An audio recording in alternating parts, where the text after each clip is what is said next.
Si tu peux te payer une hypothèque qui est égale à ton loyer, la meilleure décision, c'est toujours d'acheter. Avant que je te dise ce que j'en pense, va donc en bas. T'es sur team acheter ou team louer? Puis pendant que t'es sous la vidéo, accroche donc le pouce en l'air, puis abonne-toi donc à ma chaîne pour suivre les prochains épisodes. Bon. Comparer une hypothèque à un loyer. C'est un petit peu comme comparer des pommes à des oranges. Il y a plusieurs choses qu'on doit faire à l'hypothèque pour qu'elle se compare mieux au loyer. On va donc décortiquer le coût réel d'un achat, puis le diviser en mensualités pour pouvoir le placer à côté du loyer, puis avoir des pommes puis des pommes. Ensuite, on va parler des avantages d'être locataire et des avantages d'être propriétaire. Puis finalement, on va parler du facteur X. D'abord, généralement, quand on a un loyer, c'est à peu près la seule dépense qu'on va avoir pour ce logement-là, à part peut-être le coût d'électricité. Par contre, quand on parle d'être propriétaire, oui, il y a l'hypothèque, mais il y a aussi le coût de l'entretien et les taxes qu'il faut considérer. Puis même une fois qu'on a ajouté les taxes puis l'entretien, il reste encore quelques manipulations à faire. Par exemple, les paiements de l'hypothèque, c'est pas tout à fait seulement une dépense, c'est un petit peu plus complexe que ça. Dans la mesure où il y a une partie de notre paiement qui va vers les intérêts, donc à la banque, ça, c'est une dépense. C'est de l'argent qu'on ne verra plus. Par exemple, l'autre partie va vers l'équité.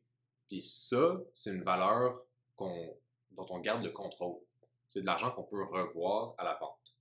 Si on n'était pas trop pointueux, on pourrait faire une équivalence entre, ou du moins une comparaison, entre payer son équité puis mettre de l'argent dans un compte d'épargne.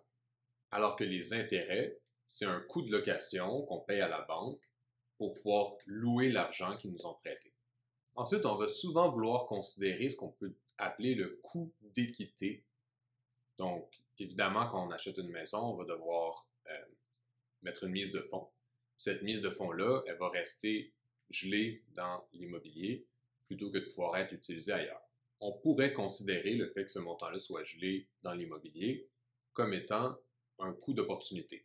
Ça veut dire qu'on n'a pas pu l'investir en bourse, par exemple. La comparaison classique, c'est avec le S&P 500, qui est un index, un indice. Ça, il y a un rendement historique d'environ 7%. Donc, on va souvent aimer comparer le rendement de notre argent en immobilier ou autre part à un rendement de 7% par année dans cet indice-là. Dans les faits, j'aime souvent me poser la question, d'accord, mais est-ce que j'aurais vraiment investi mon argent en gros blocs comme ça, disons comme une mise de fonds à l'achat d'une maison, dans le S&P 500, puis est-ce que je l'aurais gardé là tout le restant de mes jours jusqu'à 65 ans, 70 ans, quand j'aurais voulu prendre ma retraite? Donc, c'est une question qu'il faut bien se poser.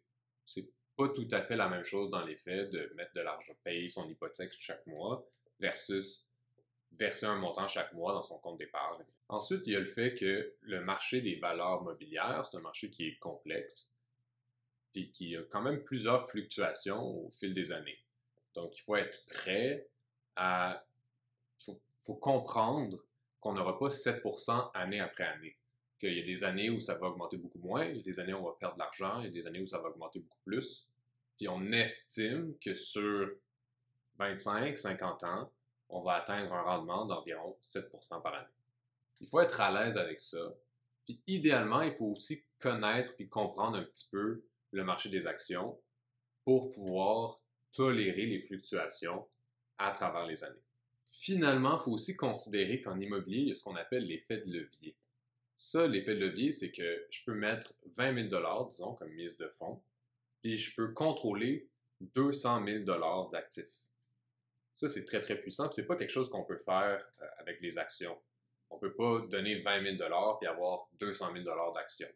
Et ensuite, au fur et à mesure qu'il y a une appréciation sur notre propriété immobilière, puis qu'on rembourse l'équité sur notre propriété, on a la possibilité d'utiliser cette propriété-là comme levier, de refinancer, d'avoir un montant, puis de réinvestir ce montant-là dans une autre propriété. Ça, c'est vraiment la force de l'immobilier, dans le fond. Donc maintenant, pensons aux avantages d'être locataire et aux avantages d'être propriétaire. Bien, contrairement à ce qu'on pourrait croire, il y a plusieurs avantages à être locataire. Par exemple, on a la protection de la régie du logement, qui nous donne entre autres le droit au maintien des lieux.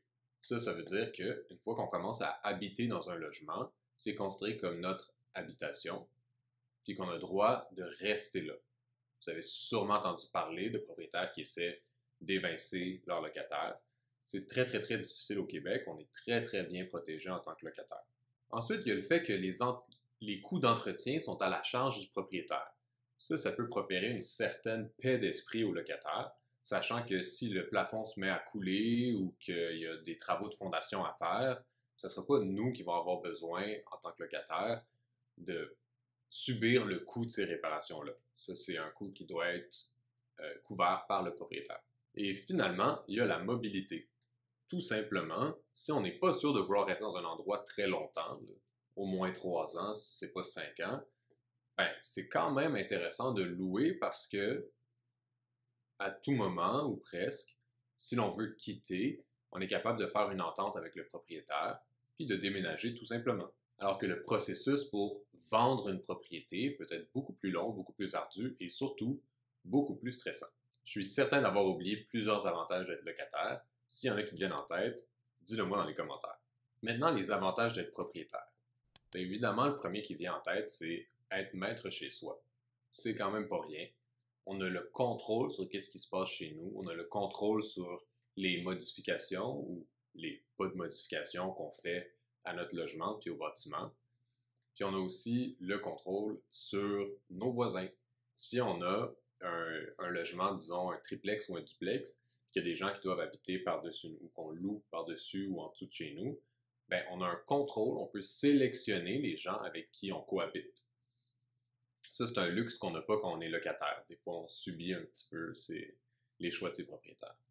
Il y a aussi une certaine sécurité qui vient avec le fait d'être propriétaire, d'être maître chez soi, parce que même si les locataires sont très très bien protégés par la Régie du logement, par le tribunal administratif du logement, qui ont droit au maintien des lieux, s'il y a un changement de fonction du bien immobilier, ça veut dire si on décide de transformer le bien immobilier qui est un bien résidentiel, disons, en un bien industriel ou commercial, ou à faire des travaux majeurs, donc à démolir pour reconstruire, ben à ce moment-là, on pourrait perdre notre logement en tant que locataire, alors qu'en tant que propriétaire, soit c'est nous qui faisons la décision, ben, en fait, c'est nous qui font la décision, qui prenons la décision. Ensuite, quand on est propriétaire, on peut vraiment considérer notre bien immobilier comme une manière de construire du patrimoine, puis même une manière d'assurer notre retraite.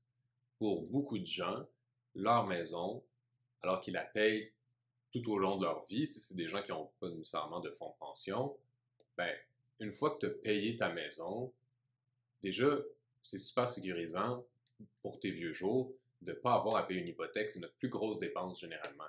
Puis ensuite, si jamais tu as besoin d'argent, tu peux refinancer ta maison puis ressortir avec un gros montant quand même.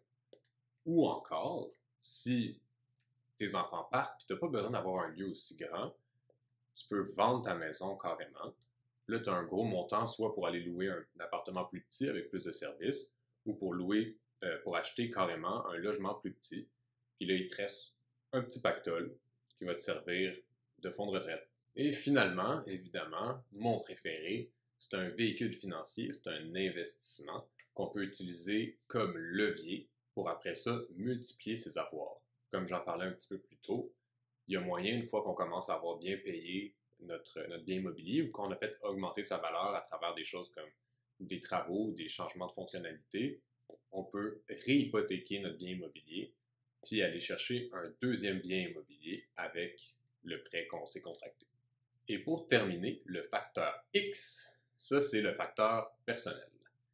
Parce qu'au bout du compte, c'est vraiment une décision personnelle si on préfère payer un loyer en échange d'un service qui est un logement qui est entretenu, versus est-ce qu'on préfère avoir la responsabilité d'un lieu, d'un bien immobilier, puis donc devoir en prendre soin nous-mêmes, mais être maître chez soi, avoir un véhicule d'épargne et qui peut même devenir un investissement qui vous rapporte des revenus.